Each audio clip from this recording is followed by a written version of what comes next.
WWE Draft has been a come-and-go event in the past years. However, every single time that it does take place, all the fans are always too excited because there's always so much potential for new interesting storylines and for us to finally see certain matches that we had been hoping for to happen for a long time. In this video, I'll be shaking up some superstars from Raw to SmackDown and vice versa, and also a few call-ups from NXT. WWE as we speak is at its absolute pinnacle. One of the reasons for that is none other than the incredible amount of talent that they have in their roster. And not just young blood, but a whole bunch of veterans as well.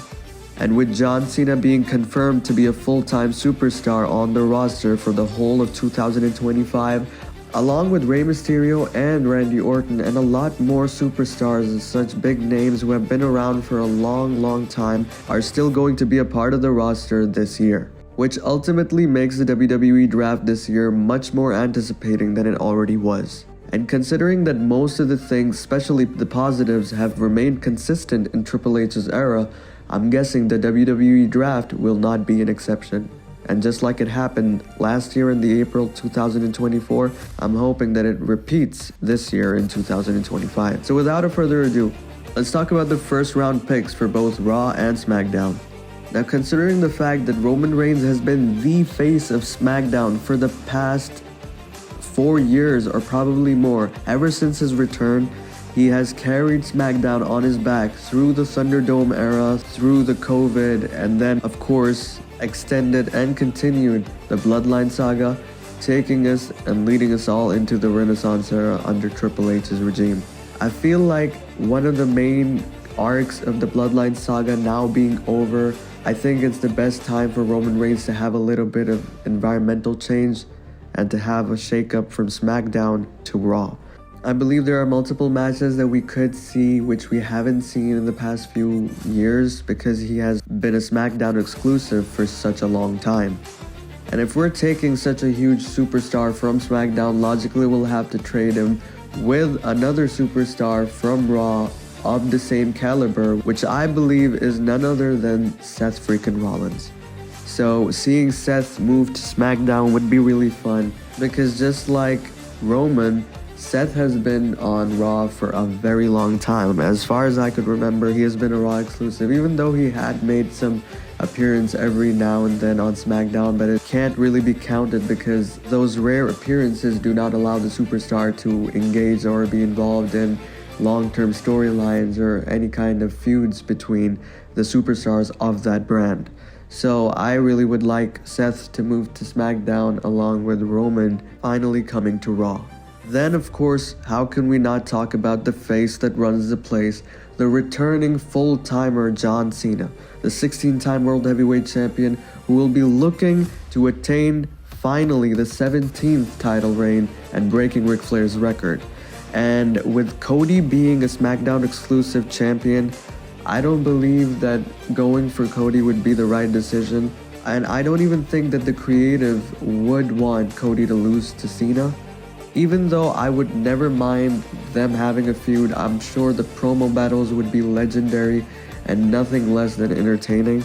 And with multiple reports circulating around that the WWE is planning for John Cena to face Cody Rhodes at WrestleMania 41, I would still pick John Cena to return to Raw because, let's be real, most of our memories of John Cena have been of him being on Raw.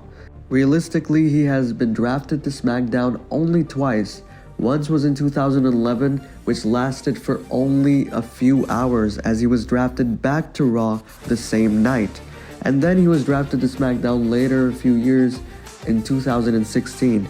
And if we're being honest, that wasn't one of his best runs in his career as he was moving closer to himself becoming a part-timer, along with him not being able to be very successful at the Blue brand, except for the feud with Dean Ambrose and of course the legendary matches with AJ Styles, which ended up with him winning the world title for the 16th time, only to lose it a month later at the Elimination Chamber 2016, and then drifted away from WWE to start making movies. And finally, almost after 8 years, we will see John Cena return as a full-time superstar, and so for these reasons, I would love for him to return to the Monday nights.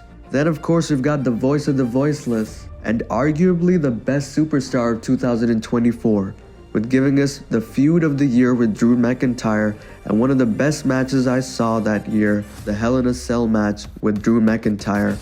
I believe that he should stay at Raw just so we could see a feud between John Cena and CM Punk one more time.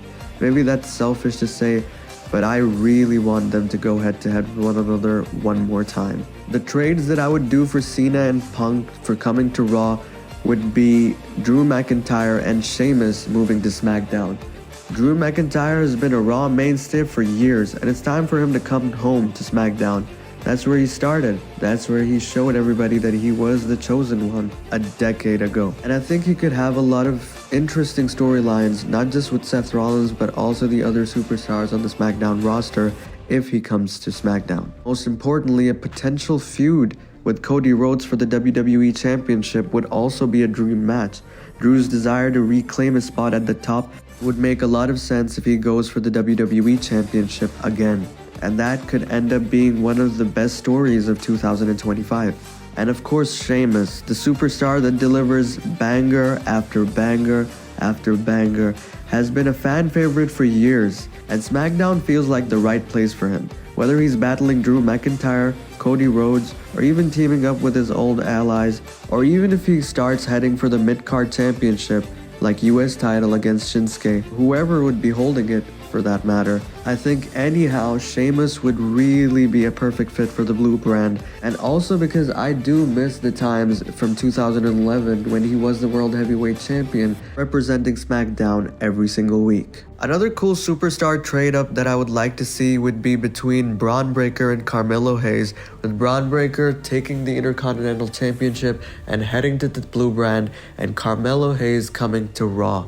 I feel like Carmelo Hayes has given us some of the best matches that we've seen on weekly TV with Andrade and with LA Knight, as well as Cody Rhodes. I feel like he can do a lot more on the Monday Night roster, and of course the opportunity to shine against bigger superstars with CM Punk and John Cena being on the red brand.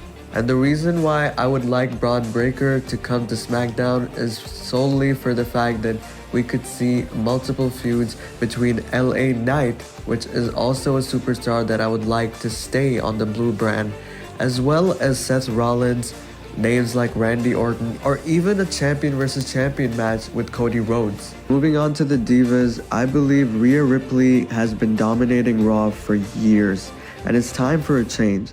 Moving her to SmackDown opens the door for a feud with multiple talented superstars such as Jade Cargill, Chelsea Green, who is the newly crowned US Women's Champion. It would be really interesting to see how the two work out in the ring, as well as the promo battles would be really entertaining. Then of course we got Bianca Belair, Bayley, and Nia Jax, who is the current Women's Champion, on SmackDown. So we could see Rhea Ripley tussle with all of these superstars and more if she finally decides to let Liv Morgan live and come to SmackDown. As a perfect swap, I believe Charlotte Flair should return to Raw, which I believe would be happening on the Raw's Netflix premiere, and it would just make sense because her return to the brand could reignite multiple old rivalries.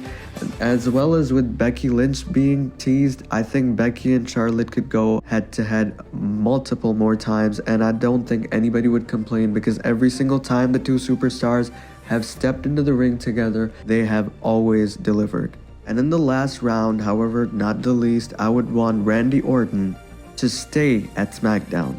And I feel like that's a very selfless booking decision considering that John Cena and CM Punk and even Roman Reigns are going to be at Raw. I still would want Randy to stay at SmackDown solely because of the fact that he needs to complete his story, and there's so much to tell between Kevin Owens and Cody Rhodes, and with the whole injury angle that we saw earlier, I feel like his return and then turning heel on Cody, or even helping Cody to fight Kevin Owens, would make a lot more booking sense and a lot more storyline sense as well.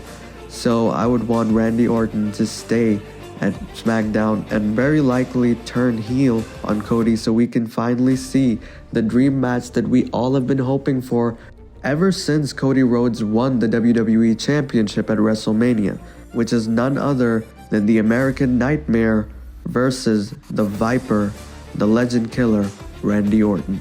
And I feel like this would also allow for Randy Orton to focus on Cody Rhodes' WWE Championship and hopefully win it, along with John Cena focusing on Gunther's World Heavyweight Championship and winning it as well. And we could finally have that nostalgic pill of both Cena and Orton being the world champions and the face of the company, hopefully seeing a champion versus champion match later this year. So these were my draft picks from the main roster, and the few call-ups that I would do from NXT would undoubtedly be none other than Trick Williams. Trick Williams loses his title against Oba Femi on New Year's Evil, so we can finally see his main roster debut on Royal Rumble or the Monday night after that. I think he has already proven himself in NXT, and having such a huge fan base already, I believe it's time for him to get called up. And the brand that I want him to go to is none other than the Monday Nights. I feel like him and Jey Uso have had that face-off in NXT, and they could carry on that storyline and probably have a very entertaining feud if Trick Williams comes to Monday Nights. And just to balance it up, for SmackDown, I would want Ethan Page from NXT to get called up to SmackDown. I feel like if Roman does get drafted to Raw, SmackDown would be missing that strong heel, and that void could be filled with either Randy Orton's heel turn or with Ethan Page being called up, or even both. Why not? However, for the women's roster, the only NXT call-up that could come to my mind is none other than Cora Jade. I feel like this is the year of Cora Jade, and there would be very less who would disagree. And personally, I think that would be best if she comes to Raw, since her childhood idol, CM Punk, is also on Raw. I feel like that could open multiple doors for a lot of storylines, as well as make her dream of working with CM Punk come true. So these were all my draft picks for all three brands, Raw, SmackDown, as well as NXT. And if you guys agree, let me know. If you disagree, let me know as well.